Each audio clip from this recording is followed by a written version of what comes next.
नमस्कार प्रिय मित्रों, हम फिर से अपनी निजी परम पावन यात्रा की ओर अग्रसर होते हैं। हम हमें ही जानने के लिए प्रयास कर रहे हैं, या यूँ समझिए कि हम अपने आप को समझने के लिए तत्पर हैं। तो आगे चलते हैं हम उसमें। अब इस दूसरे प्रकरण में अष्टावक्र महागीता के अंदर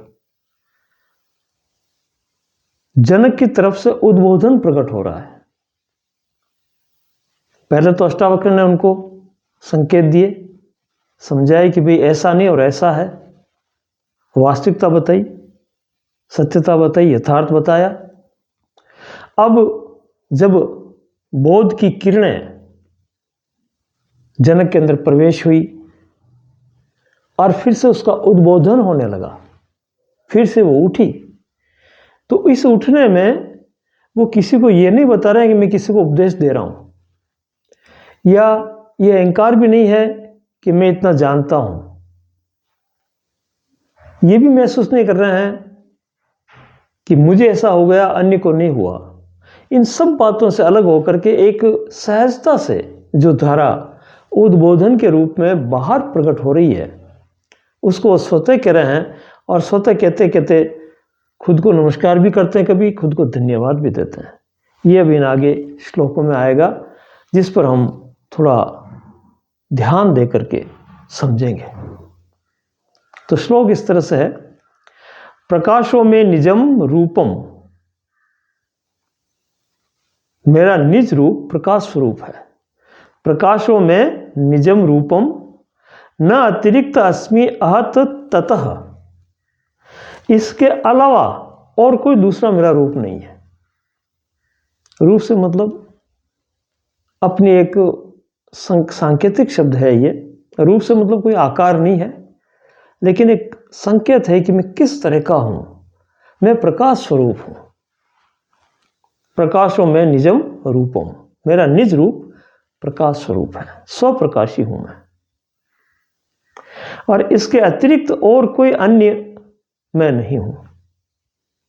इस तरह की ये बात इस श्लोक में करते हैं और कहते हैं कि यदा प्रकाशते विश्वम, मेरा प्रकाश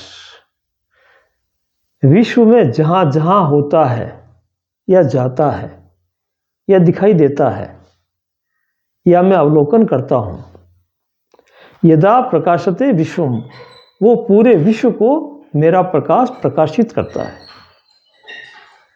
मेरे प्रकाश से विश्व प्रकाशित है। तदा हम भास एव ही, फिर उस प्रकाश में ही मुझे भाषित होता है। पूरे विश्व को भाषित करता हूं, पूरे विश्व को एक साथ देखता हूं, या जो देखना चाहता हूं मेरे प्रकाश के जरिए देख लेता हूं। मैं स्वयं प्रकाश हूं। यह प्रकाश से मतलब नहीं कि किसी के वजह से उन पर वो प्रकाशित हो रहे हैं, प्रकाशित नहीं हो रहे हैं। स्वयं प्रकाश हैं, प्रकाशित करते हैं। समझना इस बात को। एक तो प्रकाशित होने का मतलब किसी के जरिए, जैसे सूर्य की किरणों में किरणें हमारे ऊपर गिरती है शरीर पर, और शरीर जो है दिखाई देता है, वस्तु पर गिरती है तो वस्तु दिखाई देती है। उनको सूर्य की किरणें प्रकाशित कर रही है। और सूर्य को कौन प्रकाश दे रहा है? कोई हजारों पिंड है यहाँ, तो कहीं न कहीं उसमें क्रिया प्रतिक्रिया हो रही है। तो इस तरह की जो बात है, सूर्य का तो एक उदाहरण समझने के लिए हमने दिया, लेकिन इस तरह की बात मुझ में नहीं है, ऐसा जनक कह रहे हैं। ऐसा उनको उद्घोष है, मैं आत्मस्वरूप स्वयं प्रकाश हूं, मुझे कोई दूसरा प्रकाशित करने वाला नहीं है, बल्कि मेरे प्रकाश में सारा विश्व दिखाई देता है।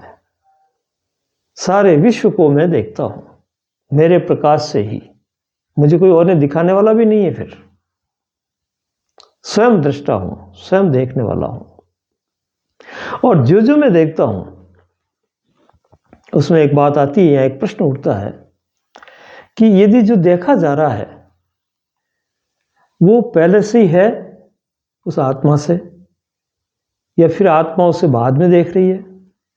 इस तरह का एक प्रश्न जो है मस्तिष्क में आता है। इस पर भी हम विचार कर लेते हैं कि कैसे क्या होता है ये। जैसे स्थूल जगत है, स्थूल विश्व है, नदी नाले पहाड़ सूर्य चंद्र तारे मनुष्य जीव जंतु वृक्ष, तो ये जितनी भी चीजें हैं ये पहले से है, इस शरीर के जन्म से पहले से यह स्थित है, फिर हम बाद में आकर के देखते हैं ऐसा ही हो रहा है। लेकिन यहां इस तरह की बात उद्बोधन नहीं है जनक का, वो और गहरी बात कर रहे हैं। वो कह रहे हैं कि मेरा प्रकाश इतना प्रबल है, इतना सक्षम है कि वो निर्माण करता है, चलाता है, देखता है और विलीन कर देता है। तीनों काम करता है, सृष्टि स्थिति और प्रलय। तीनों ही क्षमताएं मेरे इस प्रकाश में है। मैं चेतन हूं, स्वयं प्रकाशी हूं। अब इसको समझने के लिए हमें एक जागृत से स्वप्न का उदाहरण लेना होगा। स्वप्न में जब हम सो जाते हैं उस समय बाहर की कोई चीजें हम लेकर के नहीं सोते, और होती भी नहीं है। वो शरीर का भान भी भूल जाते हैं। फिर वो जो प्रकाश है वो प्रकाशित करता है मन को, और मन उस प्रकाश में अपने माध्यम के जरिए आगे अनेकों चीजों की रचनाएं कर देता है। एक पूरा स्वप्न जगत बना देता है, और वो जगत बड़ा मनमोहक, मनोरम और नए नए तरीके सहज रूप में पल भर में हो जाने वाले, इतनी तीव्र गति से वो जगत चलता है, बनता है, और फिर जब उठते हैं तो लय भी हो जाता है। ये क्या हुआ? इस उदाहरण से हम समझ सकते हैं कि वो जो प्रकाश है उसमें बिना किसी उपादान के,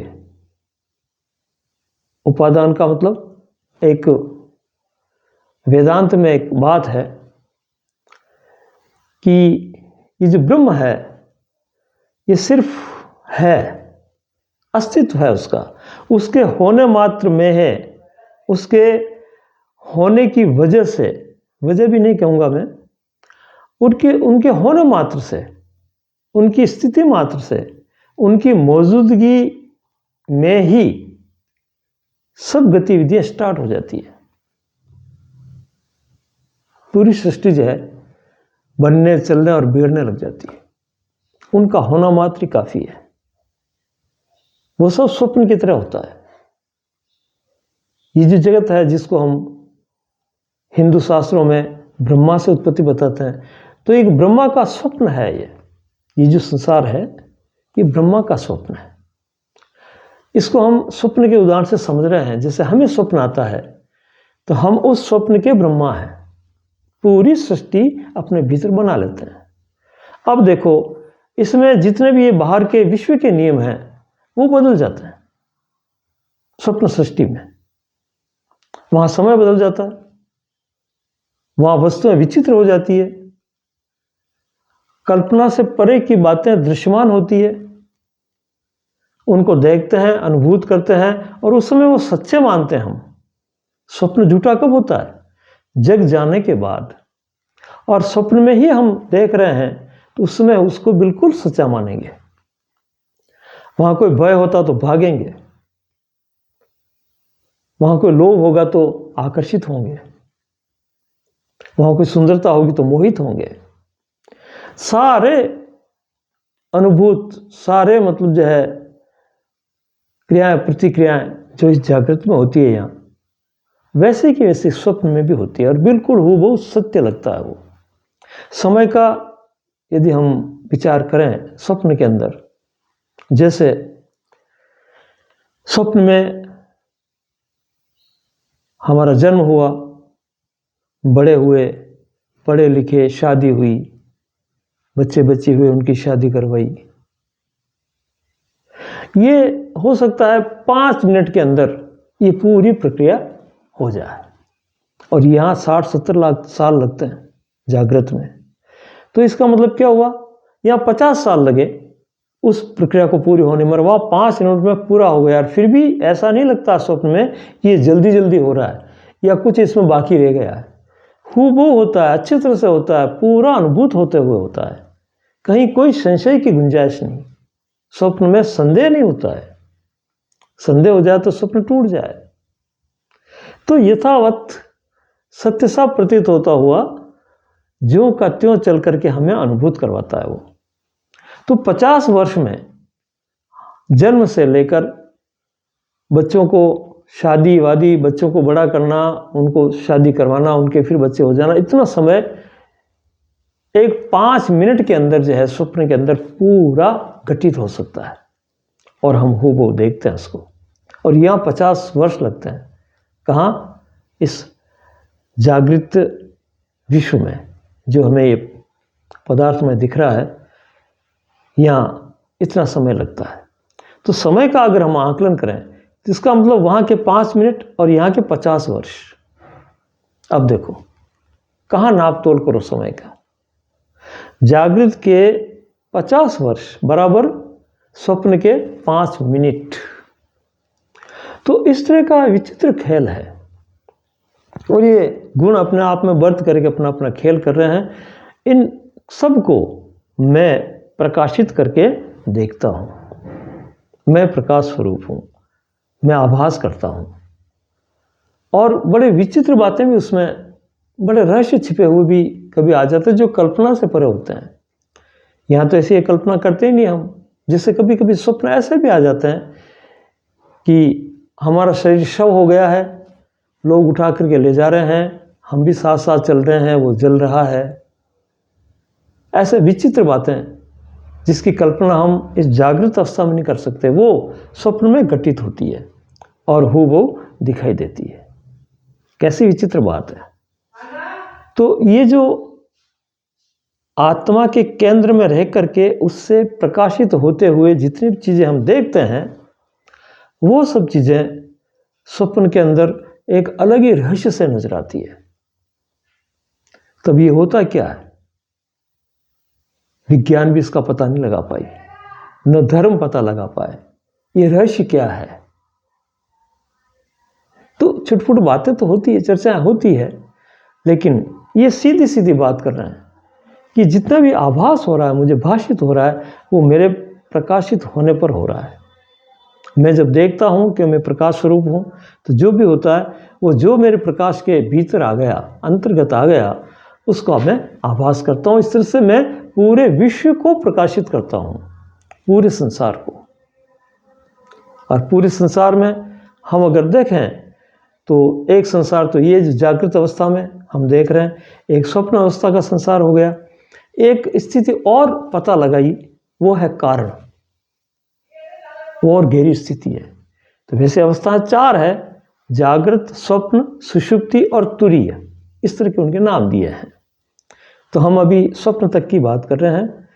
तो ऐसी गहन चीज़ें जो हम अभी तक उनको छू नहीं पाए, अनछुई है वो, जो कि त्यों हमारे भीतर छिपी हुई पड़ी है। ऐसा रहस्यमय पूरा ये विचित्र खेल लेकर के हम चल रहे हैं। तो ऐसा एक उद्बोधन, एक स्वयं प्रकाश होने का जो बात है, वो बड़े प्रेम से जनक हमें उद्बोधन द्वारा समझाते हैं। और ये झूठ नहीं बोल रहे हैं, ये सही बोल रहे हैं। ये किसी को मनवाने के लिए भी नहीं कह रहे हैं, किसी को उपदेश भी नहीं दे रहे हैं, और ये नहीं सोच रहे हैं कि मुझ में इतनी बड़ी उपलब्धि होगी, मैं महान हो गया, ऐसी तुलना भी नहीं कर रहे हैं। सहज बात से जो इनके अंदर निकल रहा है, जो अभी भी घटना घटी, अष्टावक्र ने कुछ कहा और उन्होंने उसको प्रेम से भीतर उतारा, सुना, और उसका जो प्रस्फुटीकरण हुआ, वो जो उद्बोधन बाहर निकला, जो कहते हुए निकल न दे रहे। ये किसी से तर्क वितर्क भी नहीं कर रहे हैं, वाद विवाद भी नहीं कर रहे हैं, न किसी प्रश्न उत्तर में उलझ रहे हैं। जो इनमें हुआ है वो ज्यों का त्यों सामने प्रकट कर रहे हैं। तो ये इस तरह का जो है पूरा ये श्लोक है। और इस श्लोक में ये बात हमें समझनी है कि मैं प्रकाश स्वरूप हूं, ये मेरा निजी स्वरूप है, मेरा प्रकाश अमिट है, मैं स्वयं प्रकाशी हूं, किसी पर अपेक्षित नहीं हूं, और ये निरंतर है, शाश्वत है, और इससे सब खेल चलते हैं, सब लीलाएं होती है।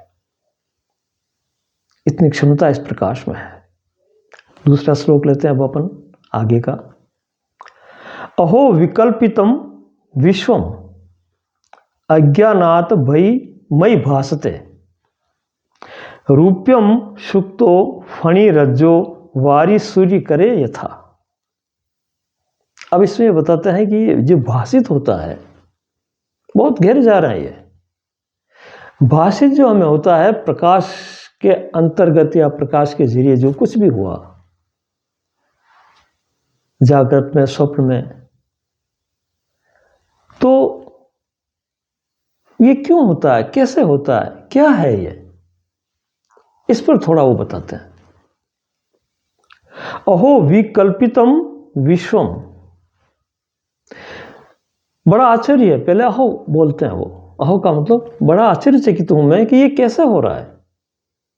अहो विकल्पितम विश्वम, ये सारा जो विश्व है, सारे जो दृश्य हैं, सारा जो खेल है, ये विकल्पित है नहीं है, कल्पित है। ये जो जो मेरे मन में कल्पनाओं की गतिविधि चलती है और मैं प्रकाशित करता हूं, त्यों त्यों सब दृश्य जो है सामने खड़े हो जाते हैं, दिखाई देने लगते हैं, गतिविधि करने लगते हैं। कितनी विचित्र बात है। ओहो विकल्पितम विश्वम, पूरा विश्व काल्पनिक है, कल्पित है। अज्ञानातमयी भासते, मैं मेरे पर स्थित नहीं हूं। मेरी दृष्टि जब बाह्य होने लगती है, विस्तार को गति करने लगती है, प्रकाश जब फैलता है, तो उस फैलने में ये सब कल्पना परिकल्पनाएं उठती है और उठ करके उस तरह के आकार प्रकार धारण करके पूरा खेल रचा देती है, पूरा एक मायाजाल हो जाता है। अज्ञानातमयी भासते, ये मेरे अज्ञान से मुझे भाषित हो रहा है। अगर ये ज्ञान हो जाए कि मुझसे हो रहा है, मैं ही हूं ये और मैं एक हैं, मैं इनका साक्षी हूं, ये मुझ पर हावी होकर के मुझे उलझा नहीं सकते, क्योंकि ये मुझसे है, मैं इनसे नहीं हूं, मैं इनसे पहले हूं, मेरे बाद की बात है, ये मुझसे आरंभ है इनका। इस तरह की बात अगर समझ में आ जाए और मैं अपने आप में स्थित रहूं, अपने आप में स्थित रहना ज्ञान है। अपने से अलग होना या अलग होने का विचार तक करना अज्ञान है। ये इस बात को स्पष्ट करना चाह रहे थे। अहो विकल्पितम विश्वम अज्ञानातमयी भासते, मेरे अज्ञान के कारण ये मुझे भाषित हो रहा है। मैं मुझसे अलग नहीं हूं तो कुछ बने बिगड़े भी नहीं, कोई खेल ना बने, और अपने आप में शांत और स्थिर रहूं। रूपम, फिर वो उदाहरण देते हैं कि ये कैसे भ्रमित होकर के मैं आगे पीछे हो जाता हूं। ये सारा संसार कल्पित है, कल्पित संसार, कल्पना से संसार की बनावट भी कल्पित है। कल्पना से अगर बन रहा है, कल्पना से दृश्य और उसकी गतिविधियां नजर आ रही है, तो वो जो नजर आ रही है वो कल्पना से बनी हुई, वो भी कल्पित ही है। इसीलिए तो मिथ्या कहा है ना संसार को, ब्रह्म सत्य जगत मिथ्या। इसका मतलब क्या हुआ कि मैं सत्य हूं, मैं अपने केंद्र में जब तक स्थित हूं, तब तक मैं सत्य हूं, और मुझसे जब अन्यत्र कोई गतिविधि चलती है, अन्य कोई होता है, वो मैं नहीं हूं और वो कल्पित है, झूठ है। तो कल्पना से ही सब चीजें हो रही है। विज्ञान को अगर यदि हम देखें तो विज्ञान भी परिकल्पना करती है, क्योंकि कल्पित चीजों को कल्पना से ही पकड़ा जा सकता है, वही उसकी गतिविधि है। तो एक साइंटिस्ट भी परिकल्पना करता है, जिसको हाइपोथेसिस अंग्रेजी में कहते हैं। उस परिकल्पना के जरिए वो जो है पता लगाता है कि किस नियम से कौन सी चीज चल रही है, उस नियम के सूत्र को इस सृष्टि में जो कैसे परिकल्पना इसको चला रही है, उसको अपनी कल्पना से पकड़ता है, वो पकड़ करके और उसका प्रयोग करता है। तो वो तो वैसे चल ही रही है, परिकल्पना से चल रहा है सब। तो उसकी कल्पना और जो कल्पना से अन्यत्र चीजें गतिमान है, उन दोनों का तालमेल बैठ जाता है और एक वो नियम, वो सूत्र उस चीज पर काम करने लगता है। ये हो गया नया आविष्कार। ये जागृत में नहीं, स्वप्न में भी ये कल्पना काम करती है। बहुत से ऐसे उदाहरण हैं वैज्ञानिकों के कि जो इस जागृत में बहुत से प्रयोग करके भी वो चीज वो सामने नहीं ला पाए, हताश हो गए, थक गए। लेकिन मन में वही परिकल्पना का घेरा, वही कल्पना की उड़ान, वही विचार बराबर चल रहे थे, और उन्हीं को लेकर के वो थक करके सो गए। और सोने के बाद जो स्वप्न आया, उस स्वप्न में फिर से रिपीटेशन हुआ उसी बात का, और वो चीजें करते करते स्वप्न में भी प्रयोग करते हुए स्वप्न के प्रयोग में वो चीजें साबित हो गई, और सुबह उठ करके उन्होंने उनको लिख लिया और फिर वही प्रयोग किया तो सत्य निकला। जो जागृत में नहीं कर पाए थे, वो स्वप्न की सूक्ष्मता में जाकर के उन्होंने हल कर लिया, समाधान मिल गया। ऐसे भी बहुत से आविष्कार हुए हैं। तो ये सब कल्पना की जो एक पावरिटी है, जो शक्ति है, वो कार्य कर रही है। लेकिन ये कह रहे हैं कि ये गतिविधि अशांत करने वाली है, हलचल पैदा करने वाली है, ये आनंदित करने वाली नहीं है, ये विचलित कर रही है। जितनी कल्पनाएं करोगे उतनी चीजें बनती बिगड़ती जाएगी और उसमें फंसते जाओगे, यही तो दुख का कारण है। तो ये कह रहे हैं कि इस भ्रम में नहीं फंसना है, इनको समझ लेना है। समझने के लिए बहुत से उदाहरण भी देते हैं। ये कहते हैं कि सीप में चांदी, रज्जू में सर्प, सूर्य की किरणों में पानी, दिखने का जो भ्रम वस्तु के गुण कर्म से है, ये जान लेना ही प्रज्ञा है। प्रज्ञा का यहां थोड़ा विचार करेंगे हम। बुद्धि से ऊपर उठ करके है प्रज्ञा। प्रज्ञा ठीक, मैं स्वयं प्रकाशित हूं, अभी जो अगले श्लोक में हमने सुना, उसके ठीक पास में है, और वहां से जो है सीधा विकिरण बुद्धि पर करती है, और बुद्धि जो है फिर कल्पनाएं करती है, और कल्पना करके अनेक चीजों की सृष्टि होती जाती है। तो अगर प्रज्ञा से समझा जाए, बुद्धि में तो निश्चित हो गया मामला, तो भ्रमित होगी, शंकावली होगी, संदेह होगा, ये है कि ये है, इस तरह का उसमें उहापोह होगा। वो उसका जो है सारपूर्ण सत्यता जो है उसको निखार नहीं पाएगी, उस पर स्थिर नहीं रह पाएगी, इसलिए बार बार भ्रमित होगी। और भ्रमित होने का मतलब ही भटकना है। जब तक भ्रम है तब तक भटकाव जारी है, और जब स्पष्टता आ गई तो फिर स्थिरता है। तो कहा है कि जैसे सीप में चांदी, उदाहरण दे रहे हैं अब।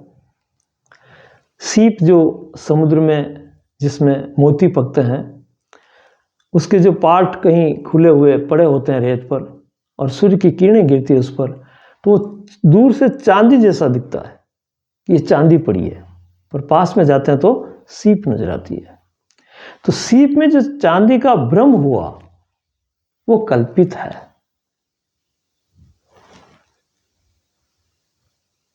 अज्ञान है, वो ठीक से समझी हुई बात नहीं है। वो किन्हीं गुण और कर्म के मिश्रण से, विवर्तवाद से वो हमें आकर्षित कर रहा है या हमें भुलावे में डाल रहा है, या है क्या और बता क्या रहा है। इस तरह से सीप में चांदी का जो भ्रम होता है वो मिथ्या है। फिर दूसरा उदाहरण देते हैं, जैसे रज्जू में सर्प, रस्सी आड़ी टेढ़ी पड़ी है, मंद प्रकाश है और हम देख रहे हैं, तो फिर उस पर जो है संदेह किसका होता है, कहीं सांप तो नहीं है। रस्सी के, आड़ी टेढ़ी रस्सी के ऊपर सांप सा हमें दिखाई देना, भ्रमित होते हैं हम, डरते हैं, भयभीत होते हैं। तो जैसे रस्सी में सर्प दिखाई देता है, सीप में चांदी दिखाई देती है, उसी प्रकार से तीसरा उदाहरण दिया कि सूर्य की किरणों में जैसे मृग मरीचिका दिखाई देती है।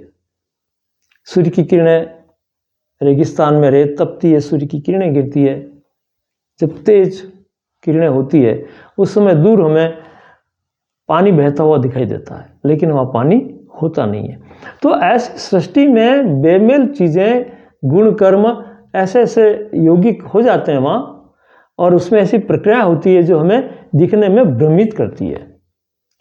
उनको हम प्रज्ञा के द्वारा सही जान लें कि ये ऐसा नहीं और ऐसा है।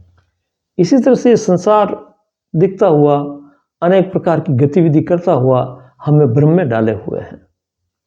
तो प्रज्ञा उसमें क्या करती है कि प्रज्ञा पूरा उसको समझ लेती है, उसका वास्तविकता क्या है, ऐसा क्यों हो रहा है और कब होता है, और ऐसा हो तो फिर मुझे किस ढंग से इसका परीक्षण निरीक्षण करना है, कैसे इसके भ्रमित जाल में नहीं फंसना है। इस तरह की सारी बातों को का निचोड़ ये प्रज्ञा लेकर के और स्थित रहती है, तब जाकर के हम भ्रमित नहीं होते। इसी संसार में रहते हैं, यहीं खेलते कूदते हैं, यहीं सब हमारे कर्म और व्यवहार चलते हैं, लेकिन सही समझ होने की वजह से हम भ्रमित नहीं होते। और अगर भ्रमित नहीं होते तो फिर प्रभावित भी नहीं होते, और जो अप्रभावित है वही आनंदित है। उस पर जो है कभी विपरीत चीज़ों का हावी होना, उसको गिरफ्त में ले लेना, जकड़ लेना, बांध लेना, ऐसा नहीं होता है। वो स्वतंत्र होता है, और ये स्वतंत्रता ही मुक्ति है, जीवन मुक्ति है, आनंद है, और जीवन के गहरे रहस्यों को जानते हुए उपभोग करना है। इसलिए इतनी मेहनत की जा रही है, इसलिए ये वास्तविकता की तरफ जो है बढ़ा जा रहा है और देखा जा रहा है कि हकीकत क्या है।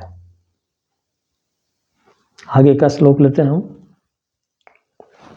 मतः विनिर्गत विश्वम मयि एव लयम ऐष्यति मृदि कुंभः जले विचीह कनके कटकम यथा। ये श्लोक है। मैं जानता हूं तो विश्व प्रकट, तथा ध्यान नहीं देने पर मुझ में लय हो जाता है। मतः विनिर्गतम विश्वम, मेरे मत से, अभी जो पहला श्लोक हमने लिया इसी वीडियो में, कि मैं प्रकाशित करता हूं तो वो दिखाई देने लग जाता है, उसमें हरकतें आ जाती है, गतिविधि आ जाती है, वह एक्टिवेट हो जाता है, देखते ही एक्टिवेट होता है, और उसके गुण कर्म के अनुसार वो अपनी क्रियाएं करता है। तो ये देखने का कमाल है, देखने मात्र से, देखना ही काफी है। मत विनिर्गतम विश्वम, मेरे जानने मात्र से, मेरे देखने मात्र से ये विश्व प्रकट होता है, चलता है, और लास्ट में बात कही कि लय हो जाता है। कहां जाएगा ये? जहां से प्रकट हुआ वहीं वापस लय होगा। तो ये गतिविधि जो भी है विश्व के प्रकट होने की या वस्तु के बनने और बिगड़ने की, ये बहुत ही गहरा रहस्य है। गहरा रहस्य की उद्घोषणा ये कर रहे हैं जनक कि अगर मैं अपने उस केंद्र पर, अपने आप पर स्थिर हो जाऊं और मेरी एनर्जी पूरी हो और फिर मैं जानूं, मैं क्या जानना चाहता हूं वो जानूं और वो देखूं, तो वो चीज प्रकट होकर के मेरे सामने उपस्थित हो जाती है। ये बड़े बड़े गहरे रहस्य की बात है।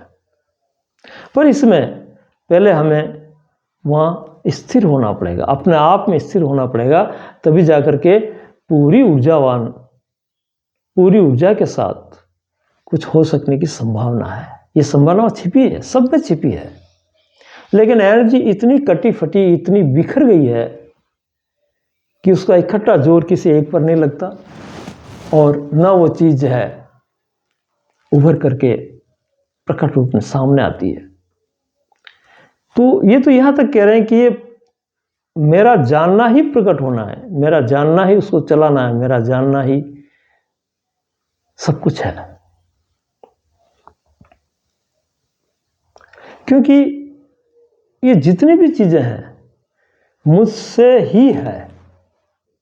इसका उदाहरण देते हैं वो इसी श्लोक में कि मृदि कुंभः जले विचिह कनके कटकम यथा।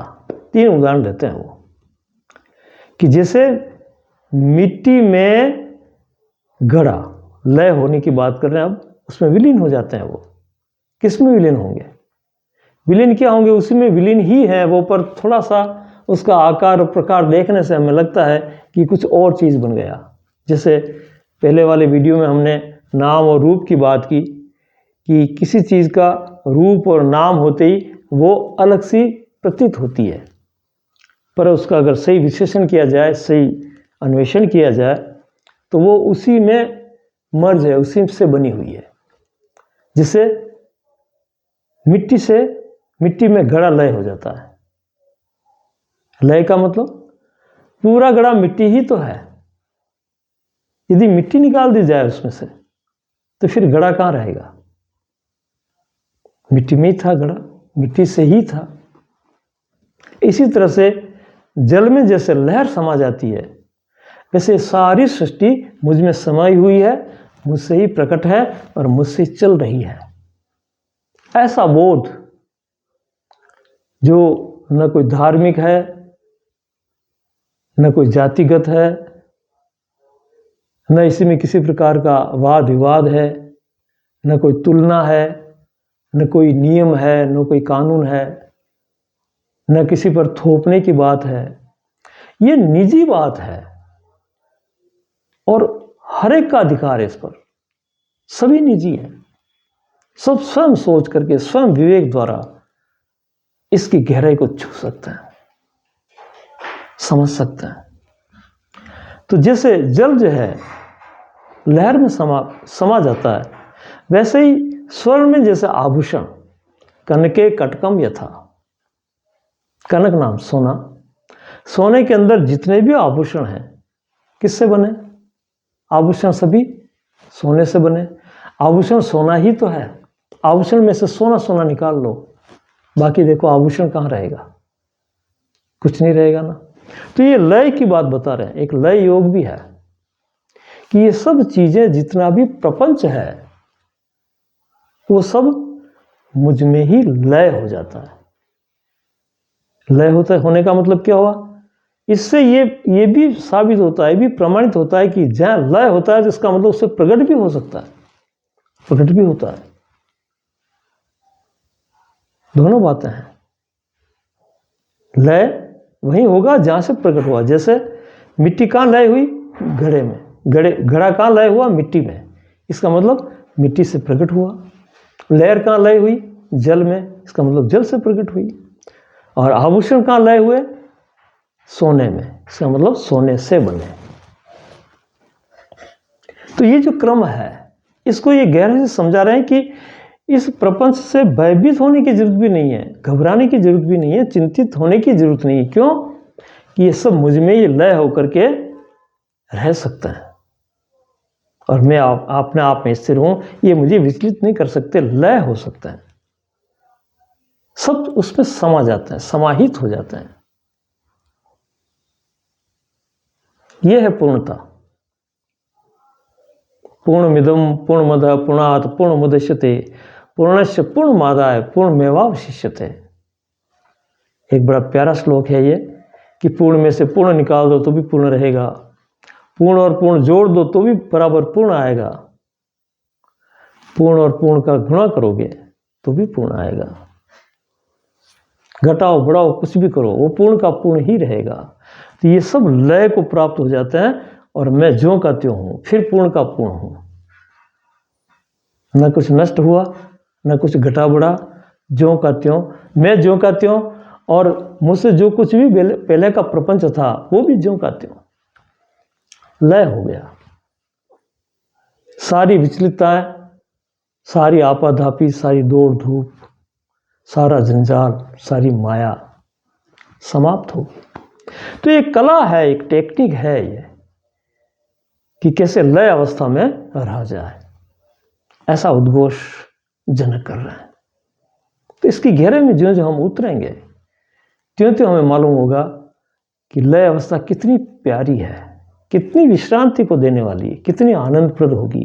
कल्पना करें तो भी सुख का एहसास होता है कि जहाँ कोई झंझट नहीं, कोई अन्य नहीं, कोई दूसरा नहीं, दूसरा हो तो झंझट पैदा करे, और अपने आप में इतनी संयत और इतनी गहन स्थिति आ गई कि वहाँ सभी लय हैं, सभी समावेश को प्राप्त हुए, एकत्व को एकदम स्थिर और शांत है। ऐसी दशा में कोई रह लेता है तो इस सारे प्रपंच के अंदर भी इस लय अवस्था वाला मस्त रहता है। कोई प्रपंच उसके अंदर प्रवेश नहीं कर पाता और प्रपंच के बीच में है वो, और फिर भी उन सब प्रपंच से अप्रभावित और मुक्त है, जीवन मुक्त है वो, उसका कहना ही क्या। ऐसे ही जो है उद्घोष प्रसन्नता भरा सहृदय उल्लास के साथ में जनक में से निकल रहा है, सीधी अनुभूति निकल रही है उनकी, कोई मिलावट नहीं उसमें, बड़ी ईमानदारी के साथ वो कह रहे हैं कि ऐसा हो रहा है, ऐसा हूं मैं।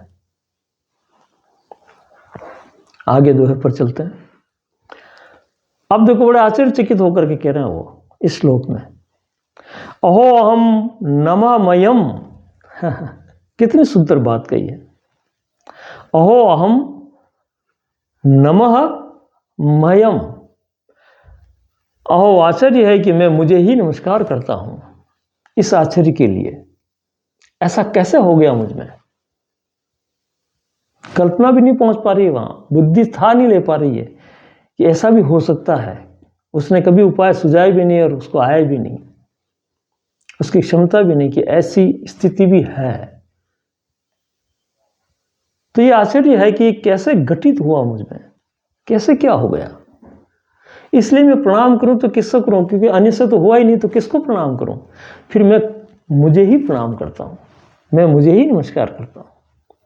अहो हम नममयम। अहो आश्चर्य है कि मैं मुझे ही नमस्कार करता हूं। नममयम विनाश यस्य न अस्ति। सारा विनाश हो जाने के बाद भी मेरा विनाश नहीं होता है, मैं अविनाशी हूं। मैं आत्मा ज्यों का त्यों अविनाशी और शाश्वत हूं। क्योंकि अभी पहले वाले श्लोक में हमने देखा कि सब कुछ लय होने के बाद भी मैं और अधिक सुखद महसूस कर रहा हूं, अधिक शांत हूं, अधिक आनंदित हूं। तो ये सारा विश्व लय हो गया, कुछ भी नहीं रहा, फिर भी मैं हूं। इसका मतलब मैं सत्य हूं और परिवर्तित भी नहीं हो रहा हूं, ज्यों का त्यों हूं। देखो सत्य की बात को समझाने के लिए एक बात कहीं कही गई है और ठीक भी है वो, कि जो तीनों कालों में, भूत भविष्य और वर्तमान, तीनों कालों में जिसमें परिवर्तन हो बदलता रहे, बने बिगड़े, क्रिया प्रतिक्रिया हो, नष्ट हो,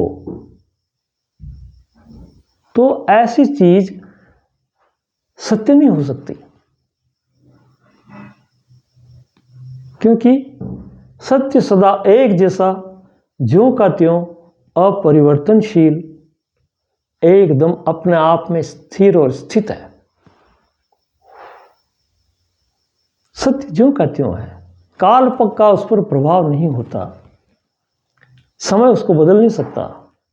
तीनों कालों में, भूत भविष्य वर्तमान, ये भी मन के द्वारा किए गए विभाग हैं। काल तो एक रस है, एक जैसा है।